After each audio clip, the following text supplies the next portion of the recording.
Sidang korupsi hibah Gemim masuk tahap pemeriksaan saksi. Forkopimda siarah di makam mantan Gubernur Sulut. Dispora Sulut gelar lomba catur antar pelajar.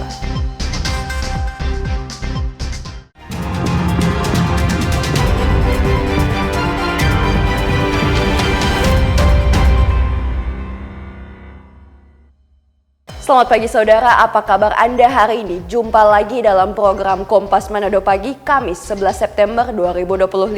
Selain 3 berita utama tadi, Anda juga bisa menikmati sejumlah informasi menarik lainnya yang dihimpun tim redaksi Kompas TV Manado. Bersama saya Aneta Samewoh, inilah Kompas Manado Pagi selengkapnya. Hanya di Kompas TV, independen terpercaya.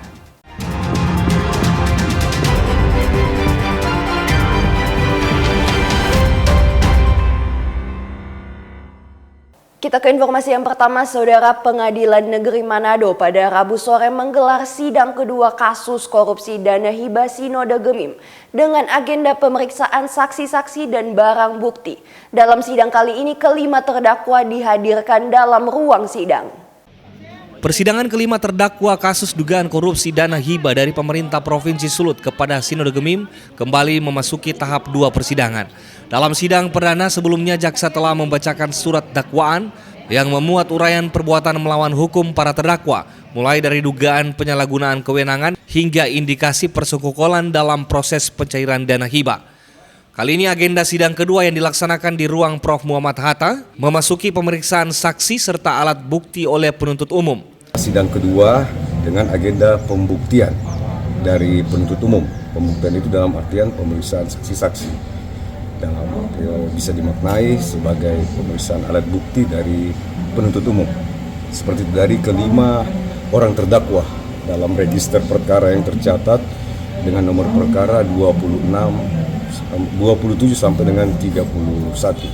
Saat ini kami sebagai humas belum mengetahui berapa saksi yang akan dihadirkan, namun nanti teman-teman pers bisa meliput langsung jalannya persidangan. Karena kami Pengadilan Negeri Manado dalam menangani semua perkara, bukan hanya perkara tindak pidana korupsi, tetap mendukung undang-undang keterbukaan informasi agar supaya masyarakat yang hadir dan melihat persidangan tersebut bisa mengetahui nantinya apa yang saksi sampaikan dalam proses persidangan ini. Usai sidang, Febri Triharyadi, salah satu kuasa hukum 5 terdakwa, mengatakan sidang kali ini menghadirkan 2 saksi dari Kejaksaan dan ASN dari Biro Kesra. Febri menegaskan dalam penjelasan saksi bahwa Steve Kepel tidak memerintahkan atau menyuruh untuk melakukan pencairan dana hibah tersebut, baik tahap 1 dan tahap 2. Khusus untuk Pak Kepel itu ada 2 saksi dari pihak Kejaksaan. Dan 2 saksi ini adalah ASN, khususnya di Biro Kesra, Provinsi Sulawesi Utara. Nah, jadi mereka ini banyak menjelaskan mengenai bagaimana pencairan dana hibah tahap 1 dan tahap 2. Nah, dari semua itu, tidak ada sama sekali peran dari klien kami, baik memerintahkan atau untuk menyuruh dalam prosedur pencairan tahap 1 maupun tahap 2 yang disangkakan kepada klien kami, Steve Kepel. Dalam dugaan kasus ini mengakibatkan kerugian keuangan negara sebesar 8,9 miliar rupiah dengan modus yang dilakukan yaitu melakukan markup dalam penggunaan dana hibah. Adapun dugaan penggunaan dana tersebut tidak sesuai peruntukan dan tidak dapat dipertanggungjawabkan atau fiktif. Jimmy Dapar, Kompas TV Manado, Sulawesi Utara. Kita ke informasi yang lain, Saudara. Polsek kawasan Bandara Samratulangi Manado kembali menggagalkan keberangkatan 14 orang warga asal Sulawesi Utara yang akan ke Kamboja. Mereka diamankan saat berada di ruang tunggu bandara. Jajaran kepolisian sektor kawasan Bandara Samratulangi berhasil menggagalkan keberangkatan 14 orang warga Sulawesi Utara yang diduga akan menjadi korban tindak pidana perdagangan orang atau TPPO di Kamboja. Korban diamankan atas laporan cepat dari pihak keluarga yang curiga dengan rencana keberangkatan tersebut. Ke-14 orang ini berdomisili dari Bolaang Mongondo, Kota Bitung, Minahasa, Manado, dan Kabupaten Minahasa Utara. Para korban ini rata-rata berusia 19 hingga 30 tahun. Pengakuan dari para korban, mereka direkrut oleh salah satu teman yang saat ini sedang berada di Kamboja dan mereka akan dipekerjakan sebagai admin judi online atau scammer dengan gaji sebesar 10 hingga 15 juta rupiah per bulan. Berangkat Kamboja siapa yang rekrut? Ada teman. Teman kerja di Kamboja. Iya. Baru dia janji apa? Saya kerja Kerja di mana? sekian hari. Tiket dari mana? Dorong yang kasih. Dari Kamboja. Iya. Ada mau berangkat? Apakah orang tua tahu? Baik tua tahu. Enggak. Gaji di Kamboja orang bilang berapa? 15. Sementara itu Kapolsek kawasan Bandara Samratulangi Ibda Masri bilang selama periode tahun 2025 sebanyak 47 orang warga Sulut telah dicekal yang akan berangkat ke Kamboja. Ya, kronologisnya seperti biasa ya, kita mendapat informasi dari berbagai sumber yang sudah kita galang, kemudian juga dari keluarga-keluarga dari yang bersangkutan bahwa akan ada warga Sulawesi Utara yang akan berencana berangkat ke luar negeri untuk jadi tenaga kerja. Dari hasil interview tim kami, jadi mereka itu katanya akan dipekerjakan sebagai admin judi online dan skema. Setelah dimintai keterangan, nantinya para korban ini akan langsung diserahkan ke pihak keluarga. Jimmy Dapar, Kompas TV Manado, Sulawesi Utara. Saudara, salah seorang karyawan swalayan minimarket di Desa Rumoong Atas, Kecamatan Tareran mengalami kecelakaan. Kendaraan sepeda motor yang dikendarainya jatuh ke jurang sedalam 70 meter ketika hendak mengantar barang ke salah satu konsumen Selasa malam. Beginilah suasana evakuasi korban yang mengalami kecelakaan jatuh ke jurang sedalam 70 meter di ruas Rumoong Atas Tareran. Tim Basarnas dibantu Polsek setempat berusaha mengevakuasi korban yang mengalami cedera di beberapa bagian tubuh. Korban bernama Esra Sumarandak, usia 22 tahun, warga Tumpahan 1, Kecamatan Tumpahan, saat ditemukan dalam keadaan sadar. Hanya saja seluruh tubuh korban mengalami sakit karena benturan oleh material pada saat terguling ke jurang. Proses evakuasi kami menggunakan peralatan high angle rescue teknik dan bersama Pak Babinsa kami dibantu dan masyarakat juga dan seluruh anggota baik damkar dan satpol yang terlibat, hanya korban bisa dievakuasi dan saat ini dalam perjalanan menuju ke rumah sakit untuk mendapatkan penanganan medis lebih lanjut. Dari keterangan Kapolsek Tareran, korban malam itu hendak mengantar pesanan barang ke Desa Wuwuk. Saat dalam perjalanan, kendaraan yang dikendarainya melindas batu hingga oleng. Sementara penerangan lampu kendaraan korban bermasalah sehingga korban kehilangan kendali, kemudian jatuh ke dalam jurang. Sementara dari hasil tadi penyelidikan anggota kami yang sama-sama melakukan evakuasi, korban itu sepeda motornya gangguan di bagian lampu dan kebetulan melindas batu. Seperti itu tadi. Kedalaman jurang 50 sampai 70 meter. Kami ingatkan di sini, daerah Tareran memang terkenal dengan geografisnya yang ekstrim. Jadi untuk pengemudi baik roda 2, roda 4 ke depannya lebih berhati-hati. Saat ini korban telah dirawat di Rumah Sakit Amurang guna menjalani perawatan. Tim Liputan Kompas TV Minahasa Selatan. Saudara, Festival Sulut Sehat kembali digelar Dinas Kesehatan Provinsi Sulut. Kegiatan yang dipusatkan di Manado Town Square 3 ini diisi dengan berbagai layanan kesehatan untuk masyarakat, meliputi pemeriksaan kesehatan gratis hingga edukasi terkait gaya hidup sehat bagi masyarakat. Sekretaris Daerah Provinsi Sulut Taklis Galang mewakili Gubernur Julio Silvanus membuka secara resmi Festival Sulut Sehat tahun 2025 yang berlangsung di salah satu pusat perbelanjaan di Kota Manado. Festival Sulut Sehat ini menjadi ajang edukasi kesehatan oleh pemerintah bagi masyarakat, termasuk di dalamnya upaya promotif, preventif hingga langkah kuratif.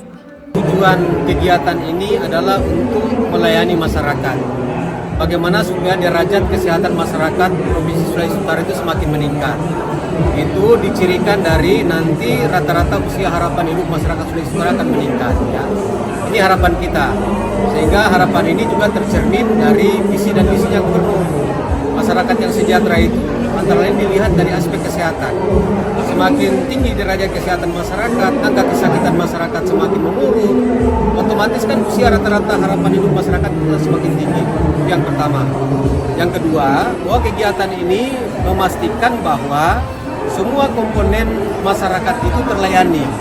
Dalam kegiatan ini, berbagai layanan pemeriksaan kesehatan gratis disiapkan oleh sejumlah peserta di masing-masing booth yang tersedia. Dari pantauan, pengunjung mal tampak antusias memadati booth yang membuka layanan pemeriksaan kesehatan, seperti pemeriksaan kadar gula dalam darah, pemeriksaan kolesterol, dan asam urat. Layanan pemeriksaan kesehatan mata juga tampak dipadati pengunjung. Ada juga booth dengan layanan konsultasi bersama dokter spesialis hingga dokter subspesialis tampak diminati warga yang datang. Kolesterol, asam urat, gula, soalnya di badan mungkin kaku-kaku, pandangan lagi kunang-kunang yang nggak jelas, pokoknya mungkin badan lemas, cepat lelah lah, cepat kosak. Festival Sulut Sehat mulai pada 10 hingga 12 September dan diikuti lebih dari 60 peserta, melibatkan Dinas Kesehatan Provinsi dan Kabupaten Kota, rumah sakit daerah, rumah sakit swasta, perusahaan farmasi hingga instansi lainnya. Yanemi Kesingal, Kompas TV Manado, Sulawesi Utara. Informasi Forkopimda Siarah di makam mantan Gubernur Sulut akan kami hadirkan sesaat lagi. Tetaplah bersama kami.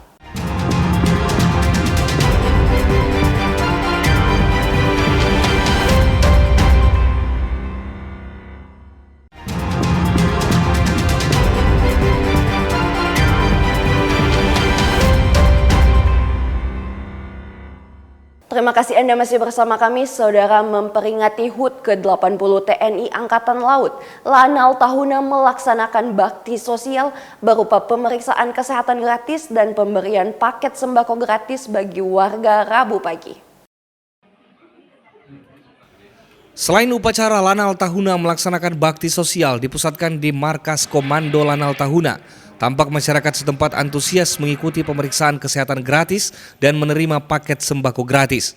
Selain itu, Lanal Tahuna juga menggelar pameran alutsista sebagai bentuk edukasi kepada masyarakat.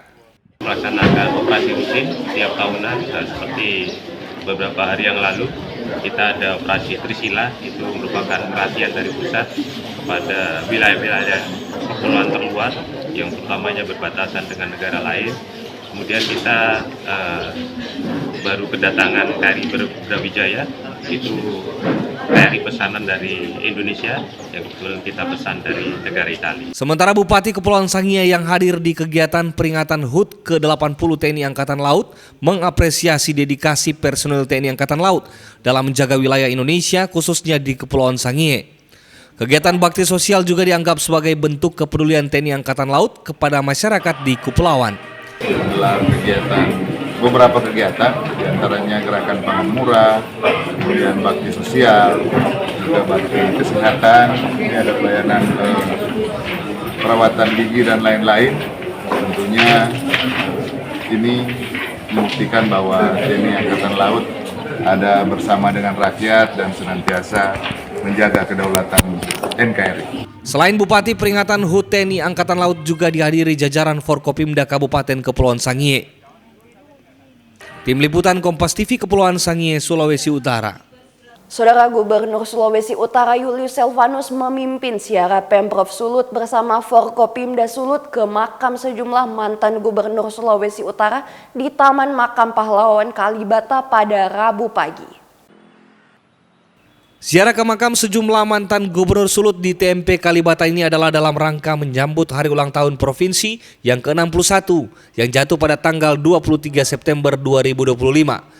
Gubernur Sulawesi Utara Julius Selvanus memimpin upacara ziarah ini.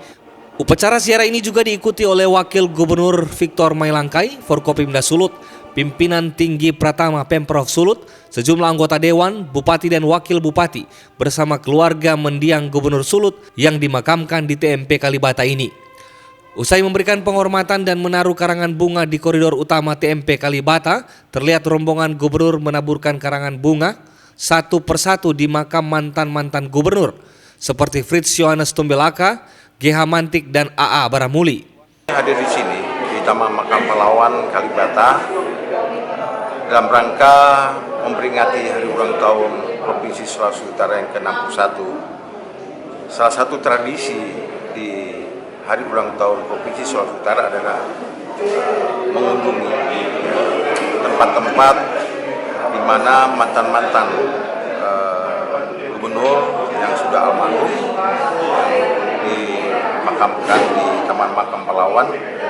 Ini hari pertama kami berkunjung dan melaksanakan upacara tabur bunga untuk menghormati jasa-jasa mereka yang telah mendahului. Tentunya dari tempat ini akan membangkitkan semangat kembali kepada kami semua sebagai penerus untuk membangun Sulawesi Utara.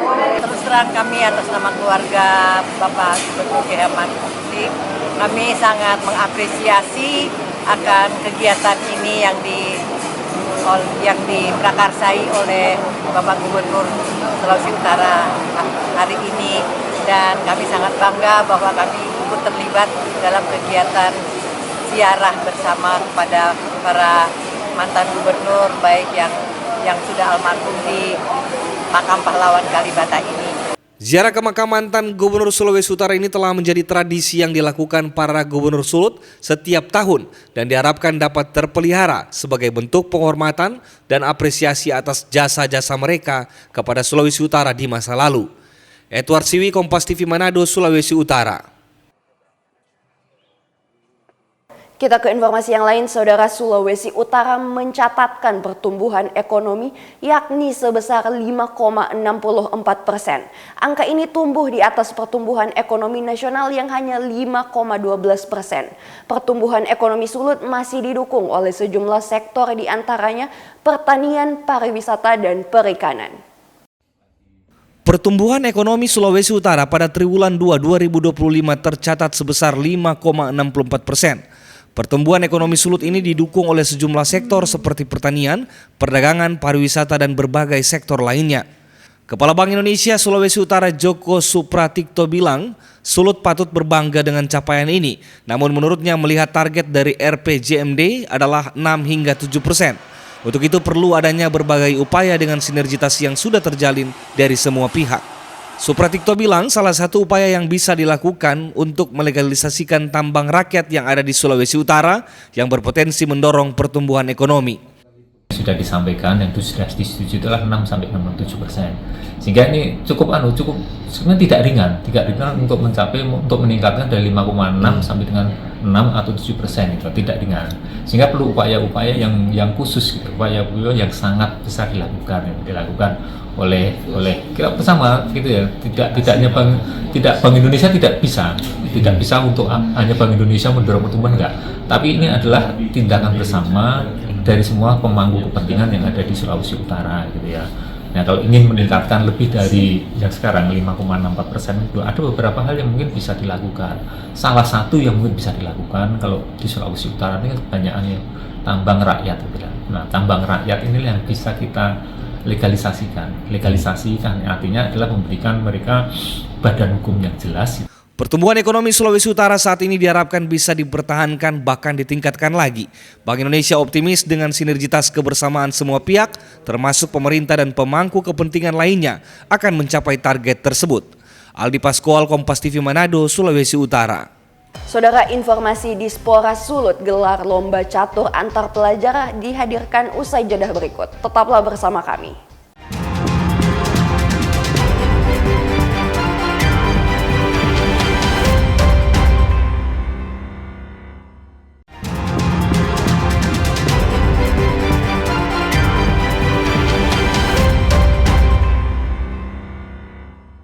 Terima kasih Anda masih bersama kami, Saudara. Dalam rangka memperingati Hari Olahraga Nasional, Dinas Pemuda dan Olahraga Sulawesi Utara menggelar kejuaraan catur antar pelajar. Lomba ini dilakukan sebagai salah satu cara untuk mencari bibit-bibit baru di bidang olahraga catur. Semangat baru membangun olahraga di Sulawesi Utara kembali digelorakan melalui launching Percasi Goes to School yang dirangkaikan dengan turnamen antar pelajar tingkat SD, SMP, hingga SMA SMK. Kegiatan ini diikuti oleh ratusan siswa. Kepala Dinas Pemuda dan Olahraga Provinsi Sulut, Jemi Ringkuangan menegaskan hal ini dilakukan sebagai bentuk komitmen pemerintah dalam membangun olahraga khususnya catur sebagai salah satu fondasi pembinaan generasi muda. Momentum Haornas ini, Hari Olahraga Nasional 9 September 2025 adalah momentum spesial ya, bagi pemerhati, pelaku, dan penggiat olahraga di Provinsi Utara. Ya, ini sebagai hal yang monumental, Percasi Sulawesi Utara melaksanakan launching Percasi Goes to School. Dan saya berharap ke depan bahwa di Sulawesi Utara pasti akan lahir atlet-atlet muda potensial yang akan membawa nama harum bukan hanya Sulawesi Utara, termasuk Indonesia di kancah dunia. Itu suatu kebanggaan buat kami sebagai pelajar SD, SMK, SMP, SMA untuk program Catur Goes to School karena sangat bermanfaat bagi generasi muda seperti kami untuk meningkatkan keterampilan, kemampuan dalam pengembangan olahraga otak ini. Karena saya hobi catur karena catur ini mengajar untuk kita berpikir kritis dan untuk melatih kemampuan otak. Program ini dirancang sebagai kegiatan berkelanjutan yang melibatkan berbagai pihak, mulai dari Dinas Pendidikan, pemerintah kabupaten kota hingga dukungan para guru dan kepala sekolah. Harapannya pembinaan yang konsisten dapat menghasilkan atlet-atlet catur yang mampu berprestasi di level nasional bahkan internasional. Jimmy Dapar, Kompas TV Manado, Sulawesi Utara. Saudara, guna mempererat hubungan wartawan, Lembaga Swadaya Masyarakat Sebola Angmongondo Raya bersama TNI Kodim 1303 Bola Angmongondo menggelar Open Turnamen Catur bertajuk Dandim Cup. Open Turnamen Catur bertajuk Dandim Cup digelar di halaman Markas Komando Distrik Militer 1303 Bola Angmongondo yang dibuka langsung oleh Dandim 1303 Bolmong, Letkol Infantri Fahmi Haris pada Selasa sore. Selain berbagai ajang adu strategi dan kemampuan berpikir, kegiatan ini juga menjadi wadah mempererat silaturahmi antara TNI, insan pers, dan elemen masyarakat sipil. Turnamen yang diikuti 42 peserta ini berlangsung meriah dan penuh keakraban. Pemenang nantinya akan mendapatkan piagam penghargaan serta uang pembinaan. Dilaksanakan turnamen catur Dandim Cup ini sebenarnya simpel sekali, hanya ajang silaturahmi pihak kami Kodim 1303 Bola Angmongondo dengan rekan-rekan media. Karena selama ini kita cukup bagus di lapangan berkolaborasi sehingga kiranya saya membuat kegiatan ini untuk lebih membuat situasi yang lebih erat hubungannya antara media yang terutama yang berada di kota-kota Mobago ini ataupun di wilayah Bolmong Raya dengan kita aparat yang ada di Kodim 1303 Bola Angmongondo.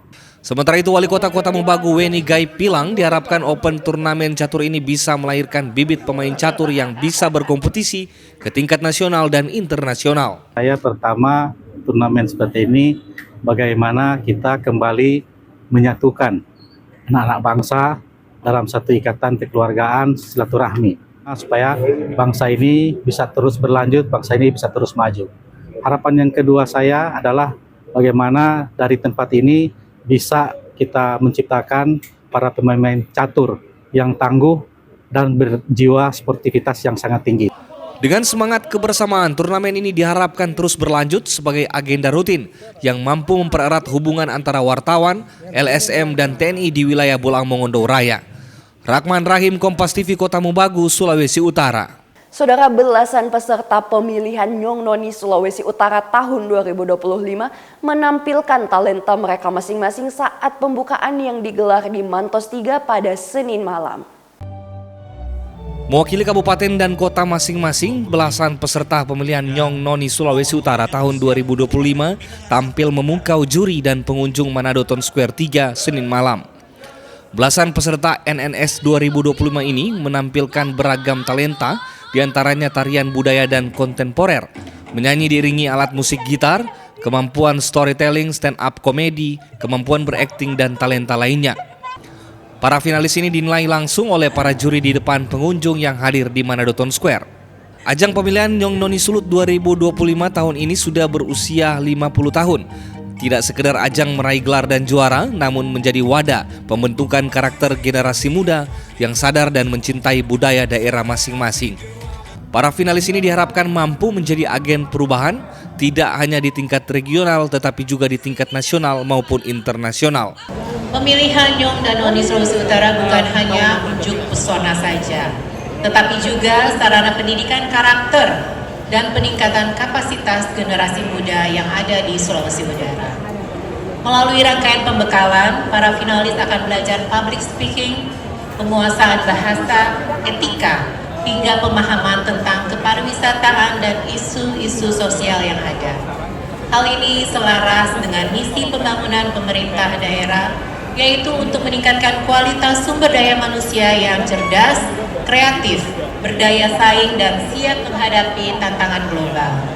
Ajang ini juga menjadi panggung untuk menumbuhkan identitas dan kebanggaan kita sebagai masyarakat Sulawesi Utara. Rangkaian pemilihan Nyong Noni Sulut 2025 telah dimulai 8 September dan akan berakhir di malam puncak pemilihan pada 13 September mendatang yang dijadwalkan berlangsung di Manado Convention Center.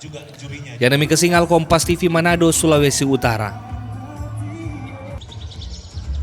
Informasi tadi menutup perjumpaan kita dalam Kompas Manado Pagi. Anda bisa menyimak video tayangan kami di kompas.tv atau siaran langsung via streaming di kompas.tv/live. Saya Anastasia Mewoh pamit undur diri. Tetap saksikan rangkaian program berita di Kompas TV, independen, terpercaya.